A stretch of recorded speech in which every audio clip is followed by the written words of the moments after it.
പിറ്റേന്ന് നിങ്ങളുടെ അപ്പൻ എന്നെ വന്ന് കണ്ടു. എന്നെ പോളേട്ടൻ വിളിച്ചു വരുത്തി വില പറഞ്ഞത് അപ്പൻ അറിഞ്ഞോണ്ടല്ലെന്ന് പറയാൻ. ഭർത്താവിനാണ് ഞാനത് അറിഞ്ഞിട്ടില്ല. ഒരു പെണ്ണിനോട് ഞാനത് പറയില്ല, പ്രത്യേകിച്ച് നിന്നോട്. നിന്നെ എനിക്ക് അത്രയ്ക്ക് ഇഷ്ടാ, മതിപ്പ. എന്റെ മോളായിട്ട് ജനിച്ചില്ലല്ലോ എന്നാ എന്റെ സങ്കടം. ഞാനീ കേൾക്കണത് സത്യാണോ? അതെ മോളെ. പക്ഷെ അവനിതറിയരുത്.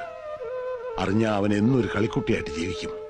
എന്റെ കാലം കഴിയുമ്പോൾ നീയും അവനും നിങ്ങളുടെ കുഞ്ഞുങ്ങളും ദുഃഖിക്കും.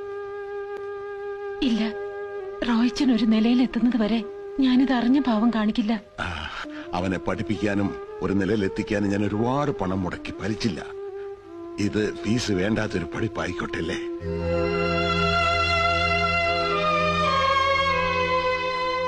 അന്ന് ഞാൻ അറിഞ്ഞു അപ്പന് റോയിച്ചനോടുള്ള സ്നേഹം.